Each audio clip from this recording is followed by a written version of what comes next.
Trans, kembali lagi di podcast Nakar Trans. Nah, hari ini kita akan membahas yang, wah ini banyak banget yang nanya Bu, sering banget ini ada yang nanya, banyak banget netizen kita yang nanya, Balat Nakar Trans yang nanya, yaitu tentang magang Jepang. Nah, hari ini kita hadirkan langsung narasumbernya, Kepala Bidang Pelatihan dan Produktivitas, narasumber terpercaya nih untuk memberikan informasi buat kita semua mengenai magang Jepang. Assalamualaikum Bu Jati, boleh perkenalan dulu? Waalaikumsalam warahmatullahi wabarakatuh. Nama saya Jati Indriati, Kepala Bidang Pelatihan dan Produktivitas Dinas Tenaga Kerja dan Transmigrasi Provinsi Jawa Barat. Oke, siap. Ibu, hari ini kita mau nanya-nanya nih Bu ya tentang magang Jepang. Semua yang kita pengen tahu tentang magang Jepang mau kita tanyain hari ini. Barangkali Ibu boleh perkenalan dulu nih Bu. Magang Jepang itu kan diampunya oleh bidang pelatihan dan produktivitas gitu. Nah, bidang pelatihan dan produktivitas atau biasa kita singkat bidang latas. Nah, apa sih Bu bidang latas ini tupoksinya seperti apa, tugasnya seperti apa? Ya, baik, bidang pelatihan dan produktivitas, namanya juga pelatihan ya, pelatihan, kita memfasilitasi semua kegiatan yang untuk pelatihan calon tenaga kerja, menyiapkan calon tenaga kerja supaya siap ditempatkan di tempat kerja, baik di dalam maupun di luar negeri. Kemudian kami juga melakukan kajian dan inventarisasi terhadap produktivitas tenaga kerja dan produktivitas perusahaan, baik itu perusahaan maupun juga produktivitas daerah. Oke.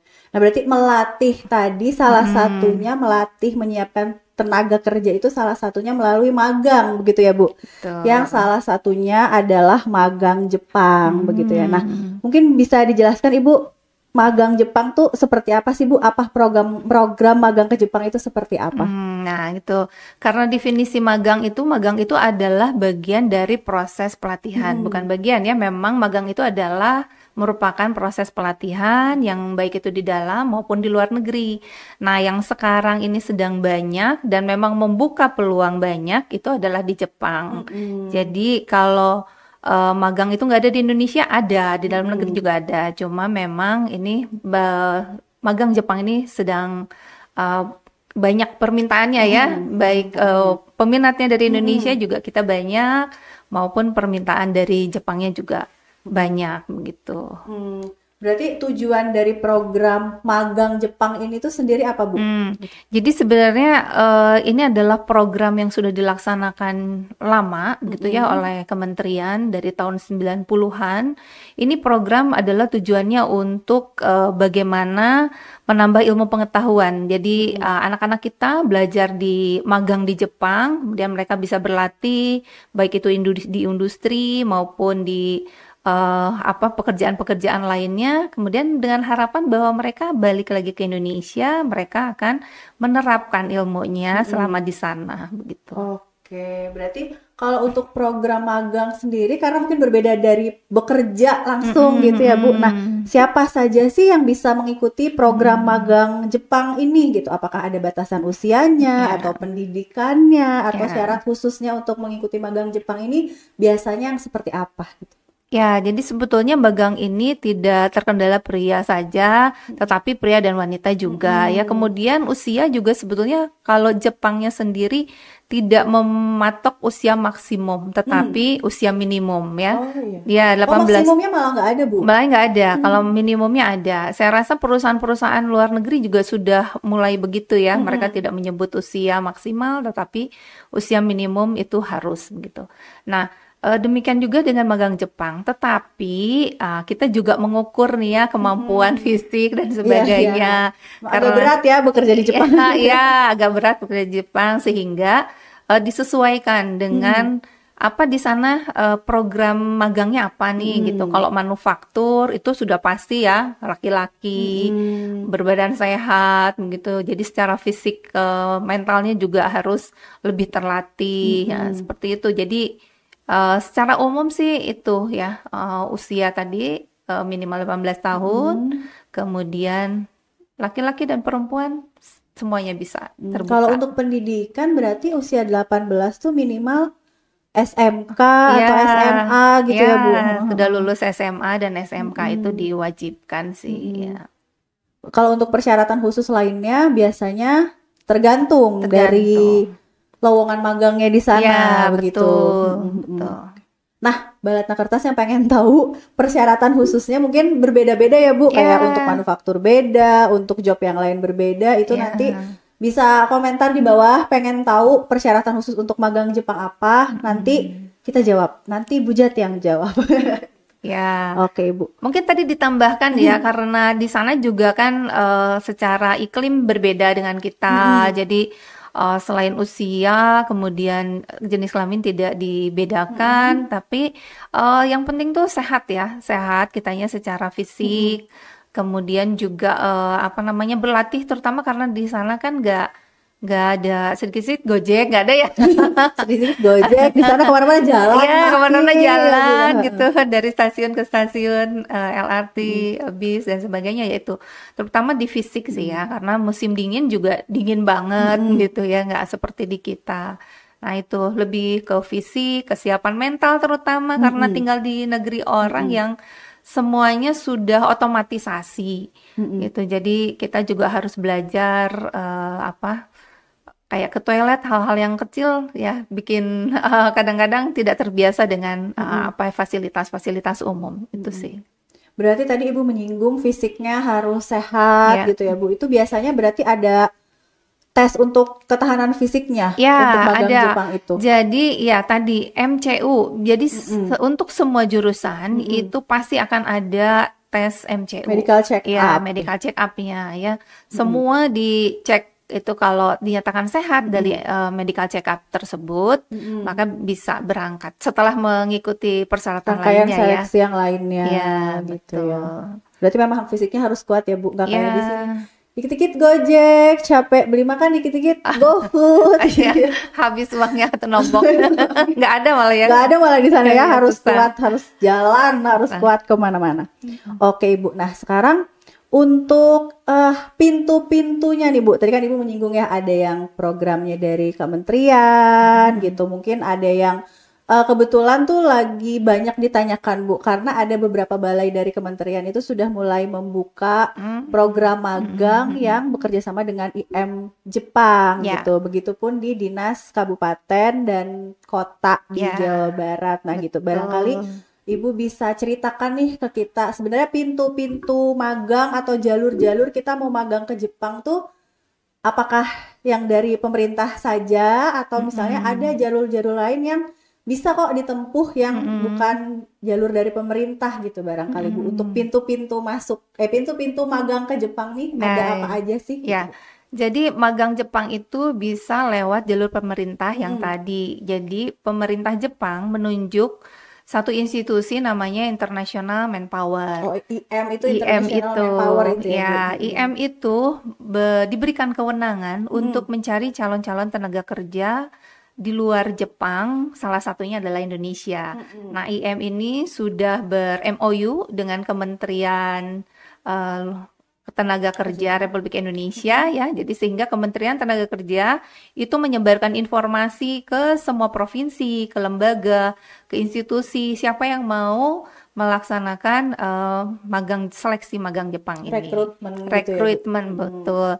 Nah, tapi satu institusi itu ada minimalnya ya, misalkan satu pesantren atau satu kabupaten kota atau provinsi Jawa Barat sendiri mau mengadakan rekrutmen untuk jalur IM itu minimal 150 orang ada di situ gitu. Pendaftarnya 150. Pertama kali. Ya, gitu. Jadi nah selama ini Provinsi Jawa Barat juga melakukan rekrutmen jalur IM ini, tetapi kami juga mengevaluasi melihat bahwa seperti yang dari Banjar gitu ya, jauh kan datang ke provinsi, sementara tesnya kan berhari-hari ya. Nah, jadi kami sekarang ini lebih mendorong kabupaten kota untuk menyelenggarakan tes IM secara mandiri di kabupaten kotanya masing-masing. Mereka bekerja sama, tentu saja tetap dengan IM dan kementerian dan melaporkan, dan tetap saja walaupun kabupaten kota melaksanakan sendiri, tetapi tetap harus lapor ke provinsi. Ini kami mau menyelenggarakan rekrutmen untuk magang Jepang via IM Kemenaker. Kemudian mereka melaksanakannya di kabupaten kota. Nah, kami lebih mendorong itu sekarang. Jadi kalau tadi di kabupaten kota juga ada, kalau provinsi ada enggak gitu ya. Memang setiap tahun kami ada, tetapi tahun ini kami masih evaluasi dulu. Kalau itu bisa dilakukan oleh kabupaten kota, itu akan lebih baik. Ya tadi karena jarak pesertanya ya, biar lebih dekat ke rumahnya gitu. Betul. Karena kan harus bolak-balik. Iya, harus bolak-balik Bu. tesnya. Jadi kalau orang Tasik ya, di Tasik aja, kita berharapnya begitu. Nah, itu yang pertama, jalur lewat pemerintah yang tadi.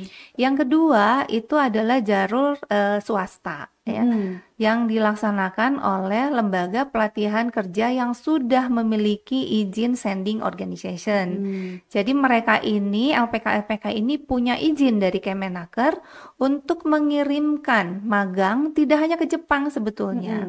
Selama mereka punya job order di negara manapun dipersilahkan. Kuncinya adalah di job order nih. Jadi ini banyak nih ya informasi mengenai LPK SO yang kemudian ini tertipu dan sebagainya. Ya. Jadi biar tidak zong gitu ya, milih LPK-nya, boleh konsultasi ke Dinas Tenaga Kerja kabupaten kotanya, atau langsung ke kami di dinas di provinsi, supaya dapat referensi LPK yang memang sudah legalisasinya sudah jelas begitu ya, sudah terpercaya betul begitu. Nah, itu jadi dua itu. Lewat jalur swasta dan lewat jalur pemerintah. Nah, kalau yang pemerintah itu kan berarti biayanya ditanggung sama pemerintah ya, Bu? Iya. Betul.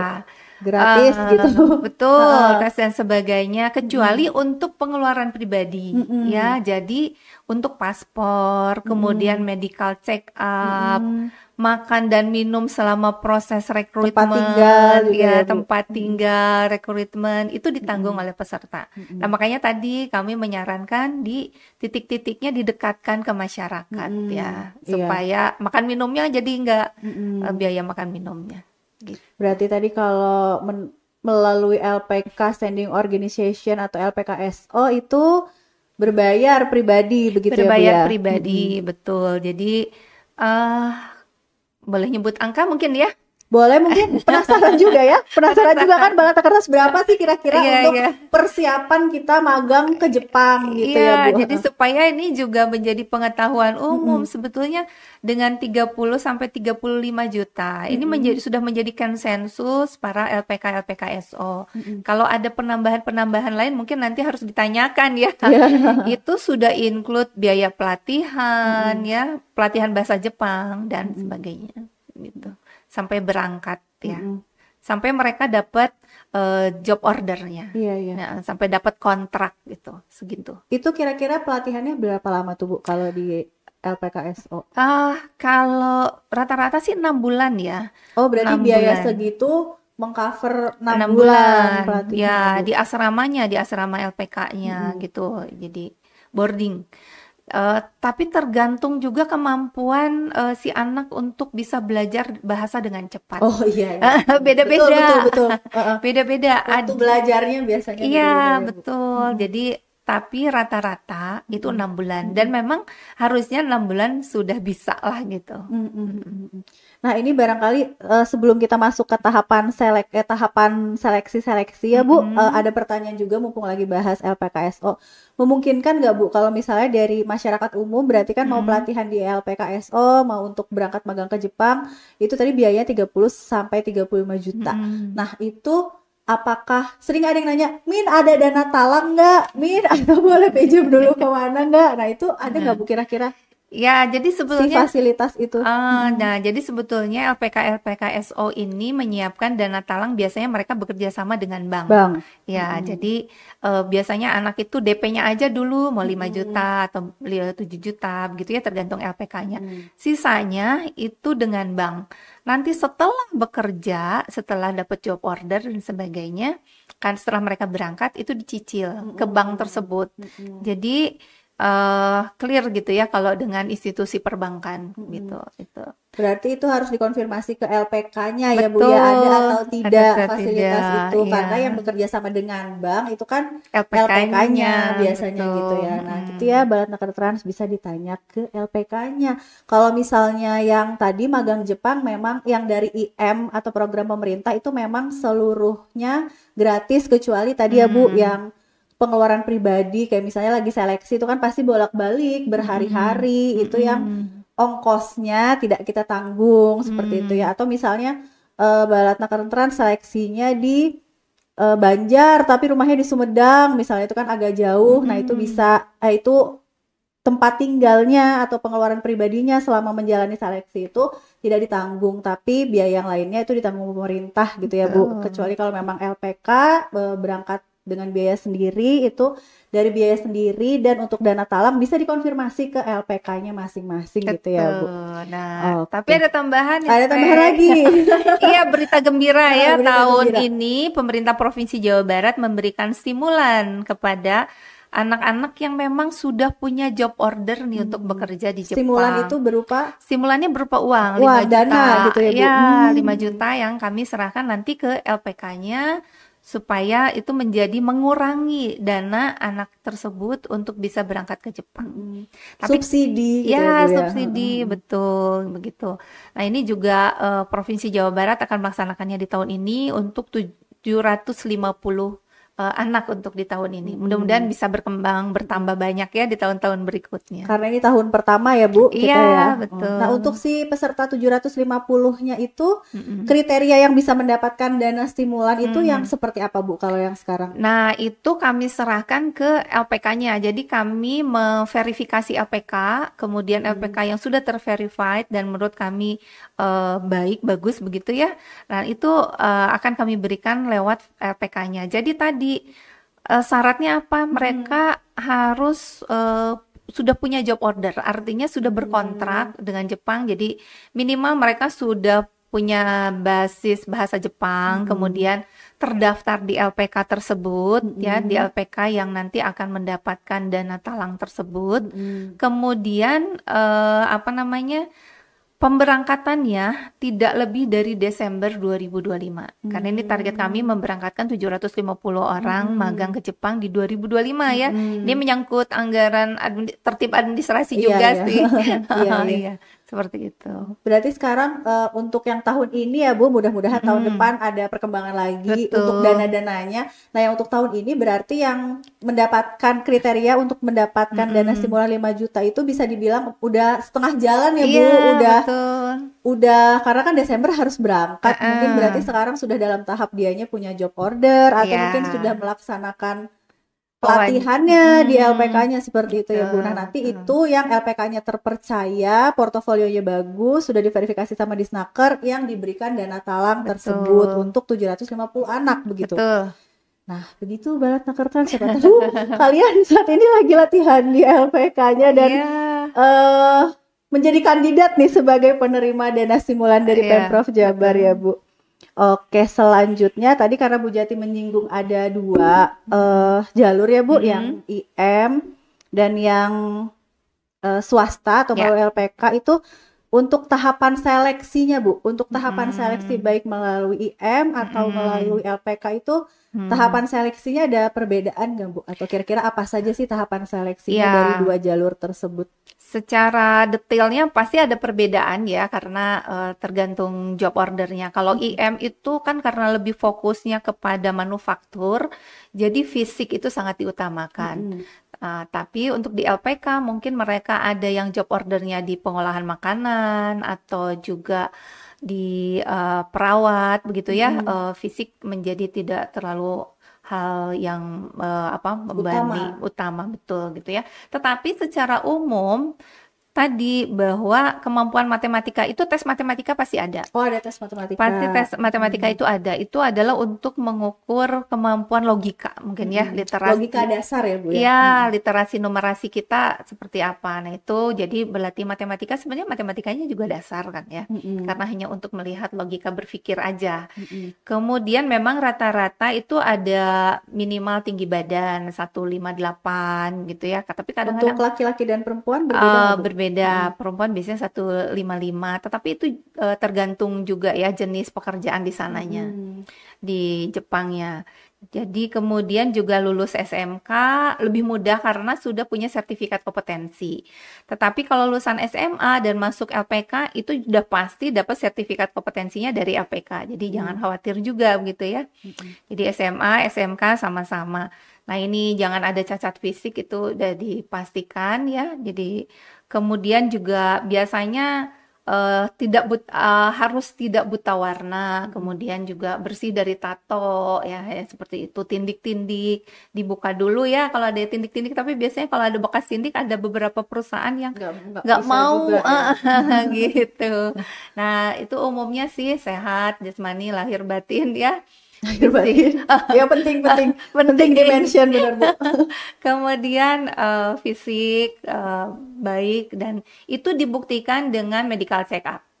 Ya, kemudian juga kemampuan logika itu dibuktikan dengan tes matematika. Gitu. Apalagi bahasa, ya? Bahasa kalau lewat LPK maupun lewat IM itu ada pembelajaran bahasa sendiri. Jadi tapi ketika tahap seleksi enggak ada di tes bahasa, enggak ada. Nah, jalur LPK inilah yang kemudian memberikan pelatihan bahasa. Demikian juga dengan jalur IM. Jadi nanti pelatihan bahasanya gratis nih kalau lewat jalur IM. Gitu ya. 3 bulan dilatih bahasa itu di daerah masing-masing tempat anak-anak melakukan tes. Kemudian 2 bulan berikutnya itu pelajaran bahasa di pusat, biasanya ditempatkan di Sives Bekasi. Nah, untuk magang sendiri memang tidak diwajibkan untuk mengikuti JLPT, JLPT itu Japanese Proficient Language Test. Jadi cukup setara N4 dan N5 untuk saat ini. Karena katanya nanti akan berubah kebijakan di Jepangnya yang harus ditingkatkan bukan setara lagi, tetapi lulus dari JLPT untuk N5 dan N4 atau seterusnya, tergantung job ordernya. Nah, N5, N4 itu siapa yang menentukan? Itu si pemberi job order.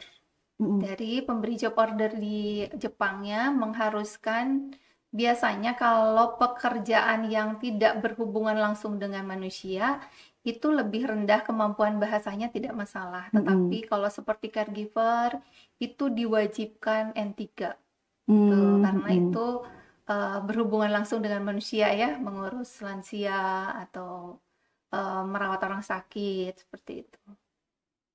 Oh, berarti kalau magang itu pada saat seleksinya tidak wajib sudah bisa bahasa Jepang, karena nanti akan dilatih, mau itu di IM atau di LPK itu akan dilatih. Setelah itu 5 bulan, kurang lebih 5-6 bulan begitu ya, Bu? Betul. Kemudian nanti di tes lagi untuk kemampuan bahasa Jepangnya. Nah, itu biasanya setara N4 atau N5 untuk bisa berangkat magang gitu ya. Nah, nanti Bu, N4 sama N5-nya itu ditesnya di mana? Ditesnya oleh LPK dan IM-nya sendiri, karena ini bukan TG ya, bukan SSW, tetapi magang. Tadi magang itu hanya perlu setara N4 atau N5 gitu. Jadi tidak perlu JLPT, tidak perlu tes via JLPT. Jadi mereka dilatih di BLK-nya atau di LPK atau di IM-nya gitu, kemudian dites setara N4 dan N5-nya tuh di LPK atau di IM-nya gitu ya, Bu ya? Ya, betul. Jadi kalau magang itu harus setara N4 dan setara N5. Saat ini ya, katanya nanti akan ada perubahan aturan bahwa kalau magang juga nanti juga namanya akan berubah menjadi Kusei Suro. Jadi kalau kayak di Apa kita tuh Ikisei Suro, Bu? Ikisei Suro tuh kayak di kita mungkin prakerja kali ya. Sebenarnya hampir sama aja sih.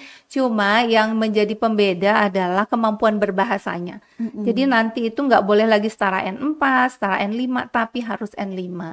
Wajib langsung, tidak Wajib, setara-setara betul, tidak gitu ya, Bu? setara-setara. Dan itu kan ada tes khususnya ya, JLPT menurut Jepang.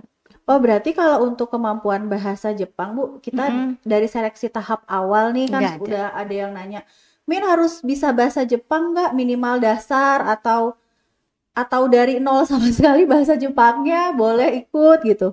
Enggak, kalau magang enggak. Kalau Kecuali enggak, kalau mau visa kerja ya. Kalau visa kerja ya pasti ya ada tes Iya, bahasa. Kalau magang enggak, namanya juga berlatih ya. iya, iya. Jadi Berarti dilatih. kalau magang dari nggak bisa sama sekali nih Iya, nggak apa-apa. nggak apa-apa, Bu. Nggak apa-apa, karena Dari taunya cuma sumimasen gitu, ya, boleh ikut boleh, semua. arigato boleh. Sumimasen. Iya, karena kan dilatih dulu, namanya juga pelatihan ya. Ada proses pelatihan di Indonesia dan ada proses pelatihan di Jepang. Cuma di Jepang itu kan pelatihannya, yang namanya magangnya itu bekerjanya di industrinya langsung. Iya, Nah, kalau betul. di Indonesianya dilatihnya bahasanya gitu. Karena tadi konsep magang itu, kemudian juga konsep magang di luar negeri itu kan gak hanya Jepang. Jadi ada juga yang ke Korea gitu Iya, ya, itu betul. belajarnya bahasa Korea dulu di sini gitu. Jadi perbedaannya tadi ya Bu, magang sama bekerja itu ya kalau Ya, magang namanya dilatih gitu iya, ya. Sebelum berangkatnya kita dilatih, di sananya kita dilatih bekerja gitu. betul. Jadi boleh kalau belum punya kemampuan bahasa Jepang juga Boleh. bisa gitu ya Bu ya. Nah, gitu. Kalau kerja, visa kerja baru harus bahasa Jepangnya sudah Betul, mumpuni gitu ya Bu. betul. Oke, kemudian, nah ini Bu, kalau peran mungkin tadi Ibu sudah singgung sedikit ya, kalau peran di Snaker Trans Jabar nih Bu dalam proses pemagangan ke Jepang gitu. Nah kita tuh apa yang kita lakukan? Apakah menyediakan pelatihannya atau pendampingannya atau tadi barangkali sudah disinggung seleksinya atau fasilitasi keberangkatannya. Jadi kita tuh perannya apa gitu Bu? Jadi untuk yang 2 skema tadi ya, pertama yang untuk IM kita melakukan seleksi. Pertama kita mengajukan ke Kemenaker, kami Provinsi Jawa Barat mau membuka seleksi untuk magang Jepang via IM. Nah, kami melakukan apa ya namanya bimbingan lah sebelum tes seleksi karena kan nol nih semua ya anak-anak. Kalau lewat IM itu yang akan dites adalah kemampuan matematika, kemudian fisiknya tuh ada lari, sit up, larinya berapa ya? Berapa menit tuh? Lumayan tuh. 2,5 kilo kalau Dua nggak setengah salah ya. kilo, iya, 2,5 kilo yang harus ditempuh dalam 12 menit. Jadi ini saya runut dulu ya yang Ya. buat yang IM. Jadi kalau yang IM itu tentu saja kita harus daftar, kemudian seleksi administrasi, kemudian tes matematika, nanti akan ada tes matematika dasar, 50 soal 30 menit, kemudian tes kesemaptaan tubuh, kemudian tes ketahanan fisik yang tadi lari 2,5 kilometer dengan waktu tempuh 12 menit, kemudian push up 35 kali, sit up 25 kali. Nah ini yang untuk IM agak berat ya. Karena Kemudian tadi fisik tadi memang penting ya, Bu. karena mereka di manufaktur. Kemudian wawancara, medical check up, dan baru, nah ini pelatihan tahap 1 di daerah selama 70 hari. Pelatihan di daerahnya ini apa? Ya bahasa, termasuk juga budaya Jepang dan fisik. Biasanya lari pagi, kemudian apa namanya, pembelajaran bahasa, kemudian juga diberikan tentang bagaimana budaya Jepang. Nah, yang kami fasilitasi untuk IM ini adalah proses rekrutmennya dan post recruitment. Jadi sebelum rekrutmen itu kami memberikan bimbingan Kayak pra-keberangkatan gitu ya, Bu? iya, bimbingan belum pra-keberangkatan belum, karena belum berangkat ya. Baru Belum bimbingan? sebelum tes. Oh, sebelum tesnya ada bimbingannya. Bimbingan sebelum tes. Jadi pada saat anak-anak daftar nih ke kami, kemudian kami seleksi secara administrasi, apabila memenuhi, kami panggil untuk bimbingan dulu supaya tahu nanti yang diseleksi apa sih. Oh, jadi sebelum tesnya dikasih kisi-kisi nih, Iya, nanti betul. tesnya kayak gimana. Gitu. Ini matematikanya nanti berlatih ya 50 soal dalam 30 menit. kemudian lari 24 kilo dalam waktu 12 menit. Nih kita latih dulu di sini. Kemudian kesamaptaan itu yang tadi ya, nggak ada tato, nggak ada apa, kita lihat tinggi badan. Cek fisik Ya, tubuhnya cek ya, Bu. fisiknya segala macam itu kami kasih juga apa namanya ya bimbingan Pembekalan lah, pembekalan gitu. betul istilahnya pembekalan. Nah setelah itu baru kami panggil nih IM-nya nih anak-anak kami udah siap Udah nih siap. gitu ya silakan dites. Nah itu di situ peran kita ya pemerintah melakukan pembekalan sebelum dites. Kalau kemampuan bahasa jangan khawatir. Karena mereka juga nggak ngetes bahasa Jepang gitu. Nanti setelah lulus yang tadi yang matematika, fisik dan sebagainya, wawancara terutama ya. Terakhir itu wawancara. Jadi perusahaan Wawancaranya dalam bahasa Indonesia. Bahasa Indonesia. Biasanya bahasa Indonesia. Nah, setelah selesai wawancara, baru kemudian dilatih bahasa Jepang. Ada 2 tahap. Jadi di tahap yang 70 hari itu di sini di provinsi atau nanti kalau penyelenggaranya kabupaten kota di kabupaten kota masing-masing dan kemudian 2 bulan kemudian di pusat di Sifes biasanya di Bekasi ya di Balai Latihan Kerjanya Kemenaker sebelum berangkat ke tempat magang di Jepang gitu. Itu yang dari IM ya. Kalau yang dari APKSO peran kita apa ya? Peran Disnaker itu sebagai pembina LPK, ya pembina LPKSO-nya. Kita membina supaya LPK ini ya on the track begitu ya, kemudian juga kredibilitas dan semuanya sesuai dengan memang yang sudah diatur dalam regulasi. Nah, tahun ini yang tadi saya sampaikan peran pemerintah kita nambah nih kita pemerintah memberikan dana stimulan untuk anak-anak yang memang sudah punya job order atau sudah menguasai bahasa Jepangnya dengan baik, tinggal wawancara begitu. Ini kita kasih stimulan 5 juta melalui LPK-nya. Udah setengah siap gitu ya Bu, kalau yang sekarang dananya gitu ya. Dana yang sekarang, mohon maaf untuk anak-anak yang sudah setengah siap gitu. Setengah siap. Mudah-mudahan mungkin ke depannya ada untuk dari awal gitu ya, ya. Dari awal rencananya begitu. Nah, sabar. Tahun ini kita untuk yang setengah siap dulu. Mudah-mudahan tahun depan ada dananya untuk yang mempersiapkan benar-benar dari awal gitu ya, Bu. Nah, sekarang pengen tahu nih Bu, seperti apa sih gambaran umum kehidupan magang di Jepang? Mungkin tadi Ibu sudah singgung sedikit ya, kayak suhunya berbeda, budayanya berbeda. Nah, kemudian dari segi pekerjaan dan dari segi budaya seperti apa sih Bu kehidupan magang di sana tuh? Pasti karena kan berbeda ya Bu sama di sini. Ya. Jadi kembali lagi karena magang itu berlatih, jadi jangan khawatir ya anak-anak yang mau magang berminat magang di sana itu pasti ada mentor. Ya, mentornya secara pekerjaan, nggak akan kita dilepas sendiri, enggak. Gitu. Kemudian kehidupannya di sana tuh kan nggak sama dengan di kita ya cuacanya. Jadi kalau kita wawancara anak-anak magang lebih ke apa? Ini Bu katanya aduh kalau udah dingin, nah kan musim dinginnya kadang minus gitu, itu yang berat. Terutama untuk adik-adik yang kerja magangnya tuh di outdoor ya di manufaktur seperti itu. Kalau yang di dalam ruangan biasanya lebih aman dengan cuaca.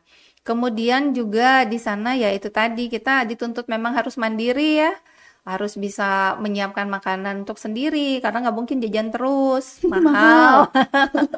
Gitu. Beras juga di sana mahal juga, tapi enak banget ya kalau beras. Saya belum pernah makan beras di Jepang langsung sih, cuman beras Hokben aja enak banget. Enak banget kalau berasnya di sana, nggak usah pakai apa-apa, beras aja, nasi aja. Nah itu jadi tantangannya lebih ke cuaca dan kemudian disiplin. Nah ini ya, jadi orang sana itu orang Jepang itu kan disiplinnya luar biasa. Jadi kita jalan di kiri atau di kanan aja kalau salah tuh udah gitu ya. Jadi kenapa juga pada saat awal di Indonesia dipelajari juga budaya Jepang karena itu juga sangat penting. Tepat waktu. Betul, tepat waktu, kemudian disiplin. Jadi kalau mau kerja jam 8 ya setengah 8 udah siap, udah standby. Karena si Jepangnya juga kadang-kadang kata orang anak-anak magang ya si Jepangnya juga udah datang dari jam 7 katanya gitu ya. Padahal masuk kerjanya jam 8 betul gitu ya, kedisiplinan yang seperti itu. Tapi menurut saya kalau kita menerapkan itu ya di Islam juga diajarkan begitu ya, lebih sehat ya, habis Iya, betul. subuh Jangan tidur lagi. enggak, jangan tidur lagi, itu langsung kerja tuh fresh banget gitu. Dan kemudian kalau ada kerja yang melebihi waktu juga kan mereka dibayar sesuai, walaupun mereka statusnya magang ya, tetap ada bayarannya gitu. Nah itu ya tantangannya itu sih lebih ke cuaca, kemudian kedisiplinan, kemudian fasilitas hidup yang pasti akan sangat berbeda dengan di kita yang serba mudah gitu. Di sana ya eh, lebih keras lah kehidupannya gitu ya. Tapi kalau buat anak-anak muda, saya rasa itu justru akan menempa kita menjadi orang pribadi yang lebih kuat ya. Dan budaya-budaya itu juga dipelajarin dulu ya Bu sebelum kita berangkat. Iya, Kan tadi ada pembekalannya ya mengenai betul, budaya-budaya di betul, Jepang. Jadi nggak usah panik gitu ya, nggak usah betul, takut gitu. betul. Kemudian apalagi tuh Bu kira-kira tantangannya mungkin kalau dari agama kita juga kan berbeda ya Bu. Kalau kita makan waktu sholat tuh gampang banget sih, ini di mana lagi sholat, oh ya udah gitu. Kalau di sana tuh gimana kira-kira Bu? Ya, jadi biasanya pada saat wawancara itu disampaikan aja, menjadi deal bahwa saya orang Islam, bahwa saya harus sholat itu. Nanti pada saat wawancara gitu ya, dengan Berarti disampaikan sebelum keberangkatan gitu ya Bu, betul. biar mohon maklumnya gitu berarti ya kalau Iya, nanti betul. ada waktu kita mungkin yang muslim ada sholat gitu. Ya, Oke. Kemudian fasilitas nih Bu. Untuk oh, fasilitas oke. tuh umumnya apa saja sih yang didapatkan sama peserta magang gitu selama ya. di Jepang? Magang ya, tadi kan magang tuh berlatih nih, melatih di Mungkin kalau kerja kan kita perusahaan. cari rumah Rumah sendiri, cari apa Iya. sendiri gitu. Enaknya magang gitu, jadi sudah disiapkan kan asramanya juga oleh Pasti ada pasti difasilitasi Bu ada asrama. difasilitasi Iya. asrama oleh perusahaannya gitu. Kemudian kalau makan itu ada yang iya, ada yang enggak, tergantung perusahaannya. Samalah dengan di kita Iya, ya. iya benar. Ada yang ngasih makan siang, ada yang enggak gitu, sama. Di sana juga begitu. Yang pasti tempat tinggal gitu.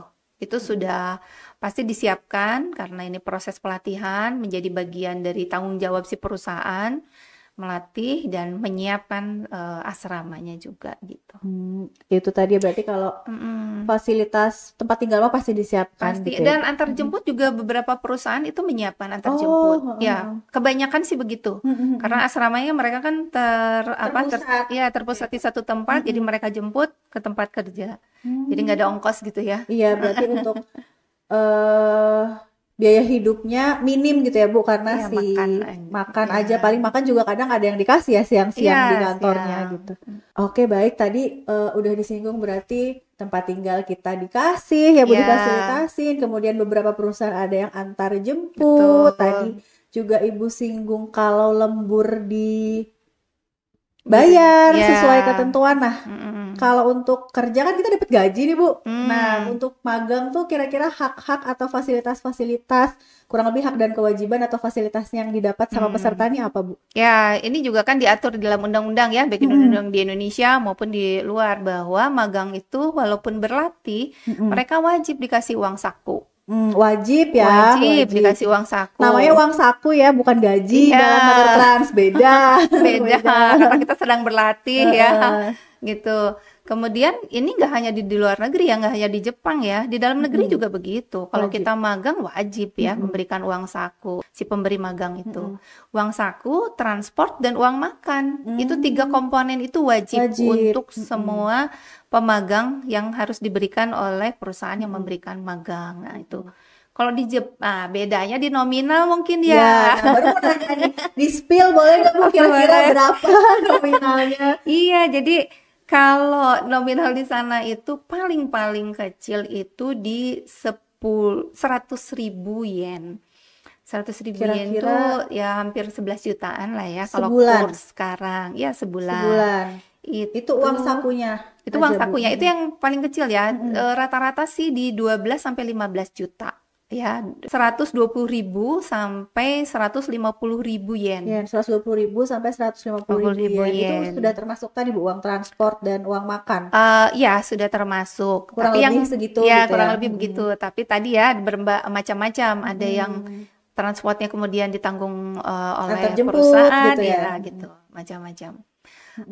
Kemudian mereka di akhir magang setelah 3 tahun untuk program-program kontraknya 3 tahun. tertentu ya. Magang ini 3 tahun 3 ya. tahun ya, Mm-mm. kontraknya 3 tahun. Ya, untuk program-program tertentu itu mereka nanti akan diberikan dana usaha mandiri. Karena tadi kan ya dari tahun 90-an filosofi magang ini adalah bagaimana anak-anak kita bisa belajar dan mengambil ilmu dari Jepang kemudian diimplementasikan di Indonesia begitu. Nah, jadi sama orang Jepangnya dikasih nih, kamu nih pulang Indonesia kita kasih uang buat kamu di sana mau usaha mandiri atau apa. Jadi biasanya kalau yang di sananya kerja di spare part, di sininya buka bengkel gitu. Dapat Iya. dari uang si Iya, tadi. iya.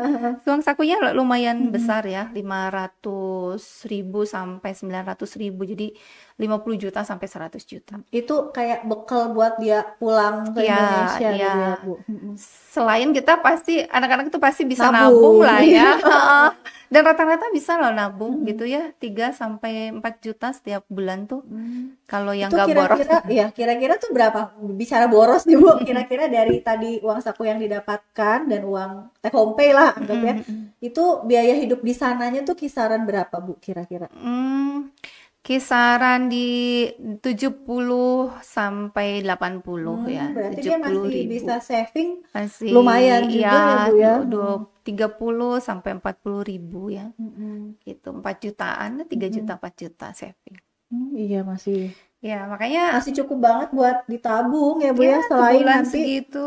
sekalian nanti pulang dia dikasih lagi. Itu Ya. dari jalur IM sama jalur RPK sama, Bu, seperti itu. Enggak, yang pasti kalau dari jalur IM, iya, 500.000 sampai 900.000 itu dari jalur IM. Kalau dari jalur swasta, maksudnya kita nggak bisa maksain untuk seperti itu. Itu kebijakan dari masing-masing Perusahaan di perusahaan, sana. ya, yang ber-MOU dengan LPKSO itu. Oh, oke.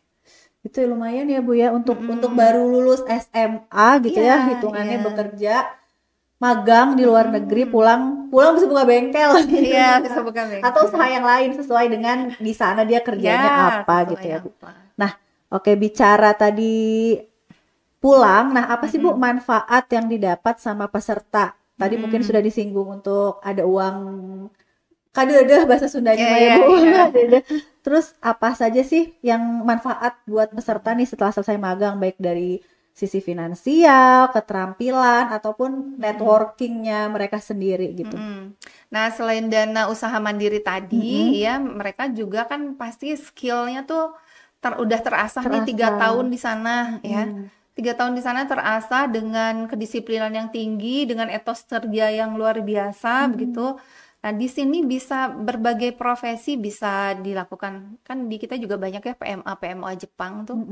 Mereka kadang juga butuh translator, bisa jadi translator. Kalau yang nggak bisa usaha sendiri, saya mau jadi translator aja gitu Atau ya. bekerja lagi di manufaktur gitu, Betul, bisa, Bu. sangat bisa. Karena kan mereka sudah punya, kan dapat sertifikat ya dari sananya. Oh, dari setelah Jepang. magang tuh dapat Dapat. sertifikat. Semua peserta magang dalam maupun luar negeri itu akan mendapatkan sertifikat.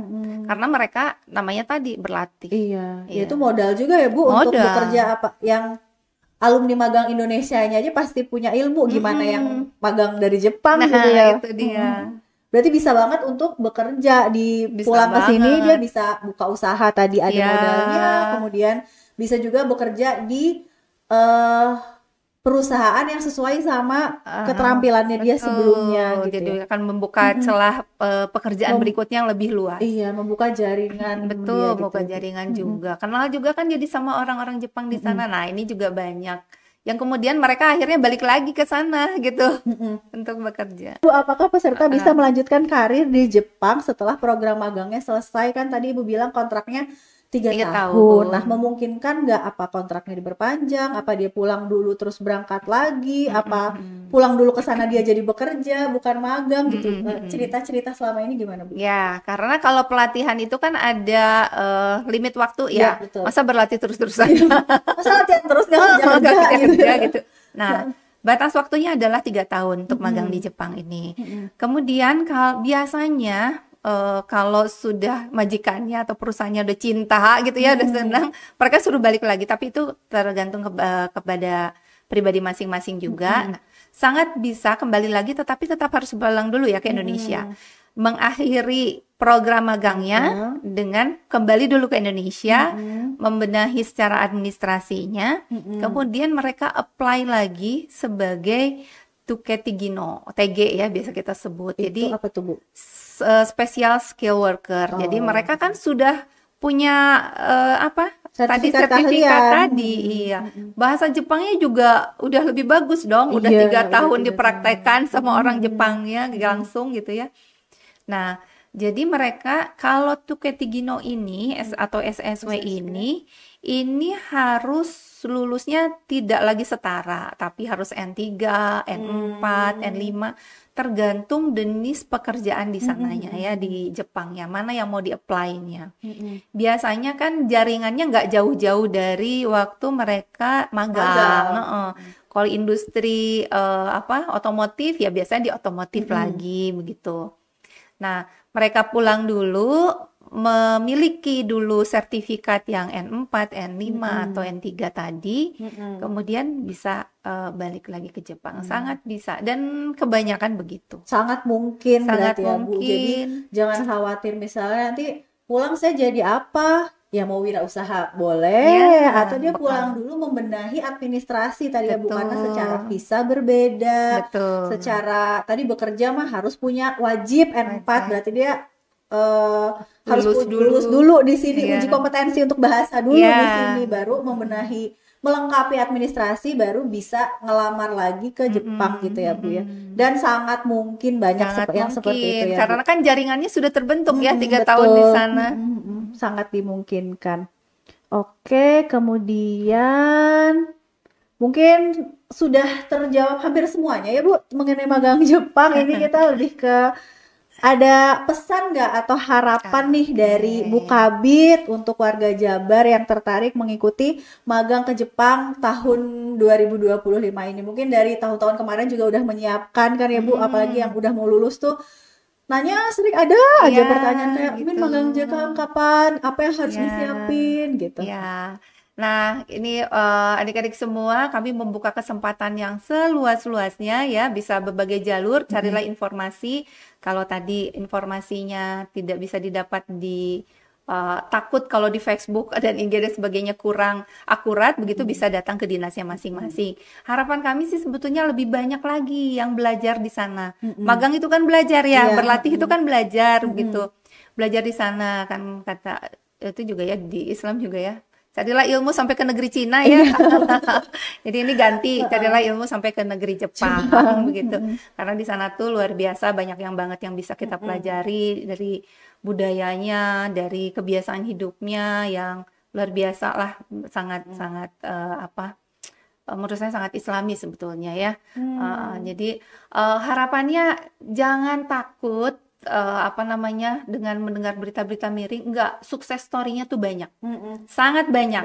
Kalau misalkan nanti di segmen lain ingin menghadirkan sukses story ya, silakan. Episode berikutnya sama Bu Kabit nih kita undang sukses story-nya. Jadi memang yang mungkin beredar di media tuh yang negatif-negatifnya ya Bu, yang memang yang gampang viral kan, yang cerita negatif-negatif, tapi tenang aja Balatna Kertas, karena sukses story-nya tuh jauh lebih banyak sebenarnya, cuman tidak terekspos aja gitu ya Bu ya. Sebenarnya yang sukses lebih banyak daripada yang bermasalah, cuman yang bermasalah satu, yang sukses 100, yang viral yang satu.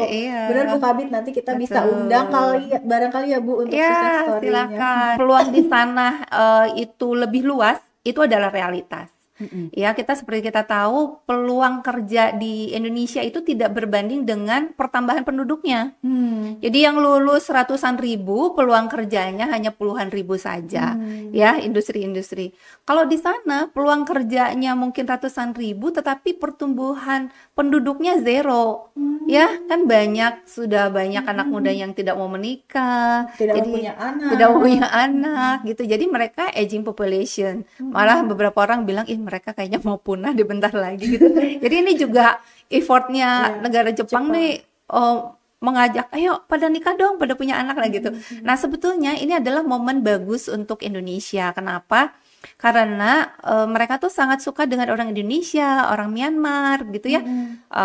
Tapi sekarang orang Myanmar nih sedang tidak boleh bekerja di luar karena kondisi intern negaranya ya. Jadi mereka berharapnya ke orang Indonesia gitu, karena kalau orang Vietnam dan Cina juga banyak banget datang ke sana, tetapi mereka sebetulnya kurang agak cocok. Mungkin karena satu karakter ya, Cina sama Vietnam, Jepang, satu karakter. Kalau kita kan samanya tuh di tata keramanya, lemah lembutnya, apalagi orang Jawa, sopan santun, betul. Jadi itu harapannya, ayo jangan takut untuk mencari ilmu dan juga mencari rezeki di luar sana ya. Mudah-mudahan memang itu adalah jalannya gitu. Karena peluangnya besar sekali Peluangnya ya Bu, besar di sana, itu. lowongannya banyak, Ya, penduduknya orangnya sedikit gitu. Jadi terbuka sekali kesempatan kita, dan orang Jepangnya senang mungkin sama orang Indonesia orang ya, Bu. Indonesia. Nah, yang penting itu tadi kita semangat, kemudian juga belajar dan berlatih untuk lebih disiplin lagi, mendisiplinkan diri ya. Kan mandiri itu katanya bukan mandiri itu ngasilin duit terus ngasih uang ke orang tua, bukan ya mandiri itu. Mandiri itu kita mandi nggak usah disuruh, sholat nggak usah disuruh, apa-apa nggak usah disuruh, ya mandiri itu namanya. Nah itu kedisiplinan seperti itu. Ya. Oke, terakhir nih Bu, bagaimana cara mendaftar atau mencari info resmi agar tidak tertipu oleh jalur yang tidak legal? Kayak tadi Ibu juga bilang kan ada aja LPK yang bermasalah gitu ya Bu, padahal kan yang bagus juga banyak, yang terverifikasi juga banyak, atau barangkali ada mungkin yang tadi untuk jalur IM ada website sendiri yang kita bisa lihat untuk pelajarin atau mendaftar gitu barangkali Bu. Ya, kalau untuk yang jalur IM ya bisa mengakses portal IM Jepang. Nanti Jadi ada di sini. nanti ada ya ditulis ya. Nanti ada di sini. Jepang Magang ln.co.id gitu. Nah, kalau untuk yang lembaga swasta itu bisa di websitenya Kemnaker atau juga di IG-nya kita kayaknya pernah ya beberapa kali memunculkan di website ada ya. Jadi APK-APK yang sudah terverified. Malah kita juga untuk bisa menyemangati APK-APK ini mencetak SDM-SDM unggul, kita juga pernah melakukan dan rutin melakukan LPK Award. Ya, jadi supaya LPK juga nih bersaing menunjukkan kualitas terbaiknya gitu. Nah, jadi tadi selain bisa mencari di website Kemnaker, di website Disnakertrans juga ada. Paling gampang LPK Award itu udah yang LPK terbaik ya Bu, jadi pasti itu udah terpercaya gitu. Atau Balatnakertrans kalau misalnya perlu konsultasi langsung ke sini juga bisa, nanti kita terima, kita kasih advice nih mau bekerjanya di bagian apa, kemudian kita punya daftar rekomendasi LPK-nya apa gitu. Mungkin untuk IM Jepang saya summary sedikit ya Bu, untuk IM Jepang, untuk di IM Jepang itu di kita tahun ini belum membuka ya Bu, belum membuka, tapi Balatnakertrans bisa mendaftar di mana saja yang memang informasinya dia membuka rekrutmen gitu ya Bu, kayak mungkin di BPP Karawang Bekasi, Karawang itu buka kabupaten, di dinas-dinas ketenagakerjaan yang dekat di kabupaten kotanya masing-masing. Kalau membuka Balatnakertrans boleh ikut di sana juga biar lebih dekat gitu ya Bu, biar lebih dekat, dan itu juga nanti dilaporkan ke provinsi gitu. Jadi jangan menunggu dari Disnaker provinsi saja, karena di kabupaten pun dibuka, di balai pelatihan pun mungkin dibuka seperti itu ya Bu.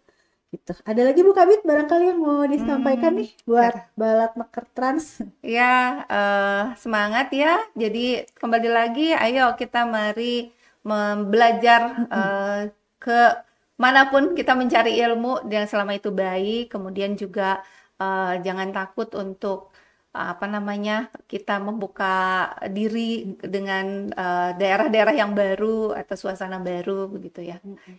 Itu aja sih. Atau mungkin barangkali Balatnakertrans malah punya info, saya malah punya info nih. Oh iya, betul. Info pintu yang lain buat magang ke Jepang atau kerja ke Jepang yang memang terpercaya, terverifikasi, itu boleh kalau mau infoin ke kita di komen, nanti boleh diinfoin biar yang lainnya juga tahu seperti itu ya Bu. Oke, Balatnakertrans, barangkali sekian podcast kita hari ini. Kalau misalnya masih ada yang mau ditanyain lagi, boleh ditulis aja di kolom komentar. Nanti kita bantu jawab. Atau kayak Bu Kabit tadi, misalnya memang isunya sekarang takut ketipu, takut apa, sementara yang sukses itu lebih banyak. Nah, nanti misalnya pengen tahu cerita-cerita sukses nanti kita undang ya Bu, kita bisa di episode selanjutnya bisa kita undang. Sekian dari kita. Kalau ada salah-salah mohon maaf. Wassalamualaikum warahmatullahi wabarakatuh.